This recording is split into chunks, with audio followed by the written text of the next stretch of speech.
জামালপুরের ঐতিহ্যবাহী খাবার মিল্লি ভাত খাইলাম আজকে। ওরে স্বাদ! জামালপুর মানে হচ্ছে the city of beauty, the city of elegance, সৌন্দর্যের শহর। জামালপুর মানে হচ্ছে ঐতিহ্যের শহর। আপনাদের এই জামালপুরে রয়েছে আমাদের গারো পাহাড়। আমার মনে হয় গারো পাহাড়ের দৃশ্য যে অসাধারণ। কোনো যুবকের মনে যদি ছ্যাঁকা খাওয়ার কষ্ট থাকে আর ওখানে যদি 10 মিনিট বসে থাকে, যেই পরিবেশ, ওর কষ্ট নিমিষেই দূর হয়ে যাবে, ঠিক কিনা বলেন? আমাদের জামালপুরে রয়েছে সরিষাবাড়ি, আমাদের জামালপুরে রয়েছে জিল বাংলা সুপার মিলস লিমিটেড, যেখানে বাংলাদেশের সবচেয়ে বেশি চিনি উৎপাদন করা হয়। আমাদের রয়েছে যমুনা নদী, আমাদের রয়েছে ব্রহ্মপুত্র নদী, আমাদের রয়েছে জামালপুরের ঐতিহ্যবাহী খাবার মিল্লি ভাত খাইলাম আজকে। ওরে স্বাদ! মিল্লি ভাতকে আপনারা মনে হয় অনেকে বলেন পিঠালি, তাই না? পিঠালি বলে। আমি আজকে নামটা পড়ে বুঝলাম পিঠালি এমন এক খাবার, একবার যে খাবে পিঠালি সে বলবে ওরে ভাই তুই আমারে কি খাওয়ালি, ঠিক কিনা? অসাধারণ স্বাদ এই খাবারের। আর একটা আপনাদের খাবার আছে বুড়ির দোকানের রসমালাই, সত্যি খুবই স্বাদের রসমালাই। আমি এর আগে একবার ময়মনসিংহে এসেছিলাম, আমাকে একজন গিফট করেছিল।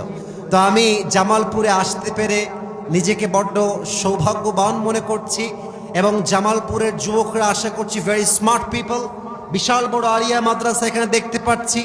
জামালপুরে আমাদের আছে আশিক মাহমুদ কলেজ, আমাদের আছে জামালপুর টেক্সটাইল ইঞ্জিনিয়ারিং কলেজ, আমাদের জামালপুরে আছে United public school and college, আমাদের জামালপুরে রয়েছে জামিয়া রহমানিয়া আরাবিয়া মাদ্রাসা, জামালপুরে রয়েছে আমাদের ঐতিহ্যবাহী কেশবপুর ইসলামিয়া দাখিল মাদ্রাসা, ঠিক কিনা বলে? এবার জামালপুরবাসীর কাছে একটা ইমানের প্রশ্ন রাখতে চাই, ইমানের প্রশ্ন। Look at my right hand, আমার ডান হাত দেখেন সবাই। এই আল কোরআনে যে সব আছে, এই বিশ্বাস কি জামালপুরবাসীর আছে?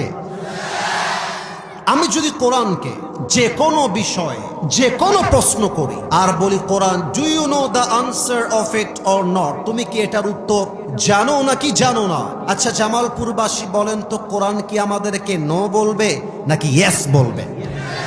কোরআন বলছে তুমি আমাকে দিয়ে আইন পাশ করে দাও, 100 ভাগ যুবকের বিয়েটাই সহজ হয়ে যাবে। জামালপুরবাসী 18 বছরের আগে কোনো মেয়ে হালাল ভাবে বিয়ে করলে আইন পাশ আছে, তার জামাইকে জেলে ভরে দেওয়া হবে, জরিমানা হবে, শাস্তি হবে। এখন আমার এই প্রশ্ন জাতির কাছে, 18 বছরের আগে হালাল ভাবে বিয়ে করলে আইন পাশ হয়, কিন্তু 17 বছরের যেই মেয়েটা জামালপুর শহরে গিয়ে বয়ফ্রেন্ড নিয়ে পার্কে ডেটিং করে, তার কোনো বিচার হয় না কেন? এইটা আমি জানতে চাই। 18 বছরের আগে বিয়ে করলে জামাইকে জেলে ভরে দেওয়া হয়, কিন্তু 16 বছরের যেই মেয়েটা জামা খুলে টিকটকে নেচে বেড়ায়, তার কোনো আইন পাশ হয় না কেন?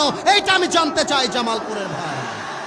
তার মানে হালাল ভাবে বিয়ে করলে গায়ের মধ্যে জ্বালা পোড়া চুলকানি শুরু হয়ে যায়, আর হারাম ভাবে হোটেলে গিয়ে রাত কাটালেও আইন পাশ হয় না। এটাই প্রমাণ করছে পার্লামেন্ট চলছে আল্লাহর কোরআন দিয়ে নয়, পার্লামেন্ট চলছে আমেরিকা তথা পশ্চিমা সভ্যতা দিয়ে, ঠিক কিনা?